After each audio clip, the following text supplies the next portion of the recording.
নমস্কার বন্ধুরা, আমার চ্যানেলে আপনাদের সবাইকে স্বাগত। আজকে মুড়ির একটা অসাধারণ রেসিপি শেয়ার করব। অনেক সময় কি হয়, আমাদের বাড়িতে মুড়ি অনেক সময় নেতিয়ে যায়, তো সেই মুড়ি আমরা ফেলে দিই, আমরা কিন্তু খাই না।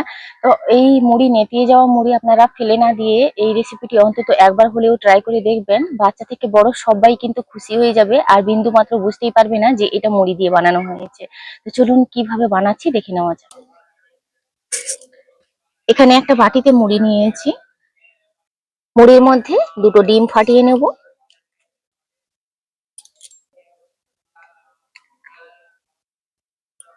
এটাকে এক সাইড করে রাখবো। আর এখানে আমি 5টা ব্রেড নিয়েছি। ব্রেডটাকে নর্মাল জলে একটু ভিজিয়ে নিচ্ছি। জল চিপিয়ে নিয়ে এই মুড়ির মধ্যে নিয়ে নিচ্ছি।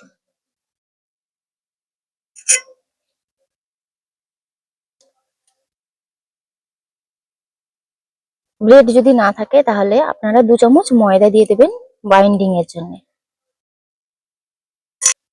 অল্প কিছু কুচনো ধনেপাতা দিয়ে দিলাম, পরিমাণ মতন লবণ দিয়ে দিচ্ছি। এবার সমস্ত কিছু খুব ভালোভাবে মিশিয়ে নেব।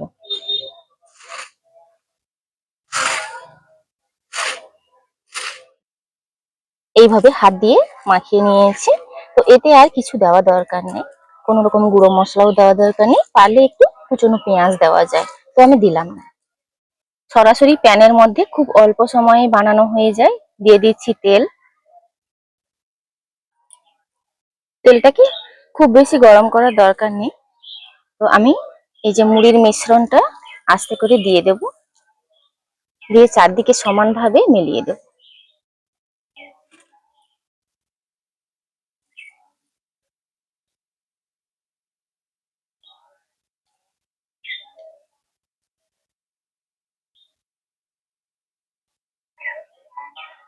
চারদিকে সমানভাবে ছড়িয়ে দিয়েছি।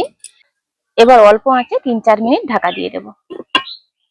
3-4 মিনিট ঢাকা দেওয়ার পর একটু খুলে একটু দেখে নেব। সাইড দিয়ে আপনারা এরকম ভাবে একটু তুলে দেখে নেবেন। এটা কিছুক্ষণের মধ্যেই খুব সুন্দরভাবে সেট হয়ে যাবে, যেহেতু ব্রেড দেওয়া আছে। তো এটা শক্ত হয়ে যাবে, বাকি শুধু নিচটা দেখে নিতে হবে লাল হয়েছে কিনা একটু। আর একটুক্ষণ রান্না করে নেব।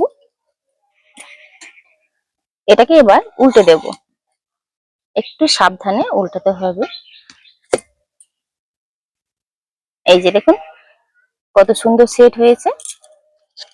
এবার হাতের কাছে থাকা কিছু উপকরণ দিয়ে দেব। দিয়ে দিচ্ছি টমেটো কেচাপ।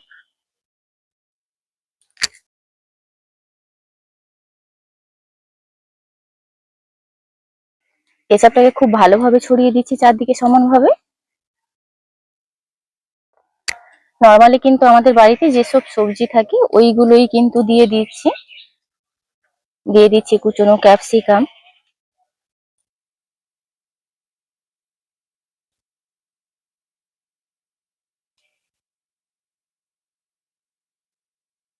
কুচনো টমেটো, কুচনো পেঁয়াজ।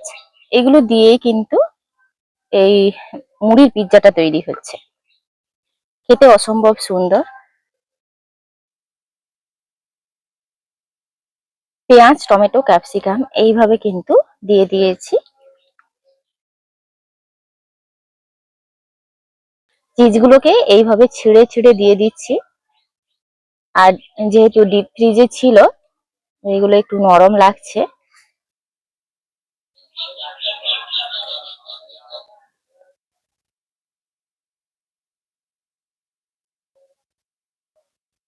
একটু হাতের সাহায্যে এইভাবে ভেঙে ভেঙে দিয়ে দিচ্ছি।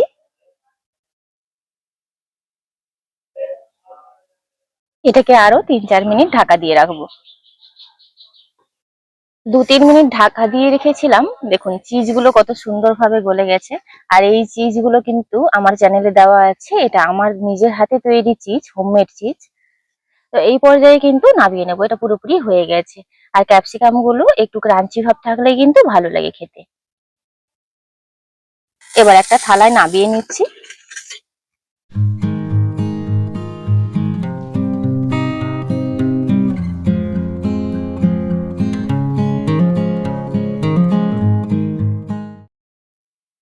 একটু কেটে আপনাদেরকে দেখাই যে এগুলো কত সুন্দর হয়েছে। আপনারা খেলে বিন্দুমাত্র বুঝতেই পারবেন না যে এটা মুড়ি দিয়ে বানানো হয়েছে। আর বাচ্চা কেন বড় কেন, একবার খেলেই কিন্তু বারবারই রিকোয়েস্ট আসবে যে এটা বানানোর। দেখুন কত সুন্দর হয়েছে, চিজটা কত পারফেক্ট বাড়িতে বানানো হয়েছে, আপনারা এখানে দেখেই নিশ্চয়ই বুঝতে পারছেন।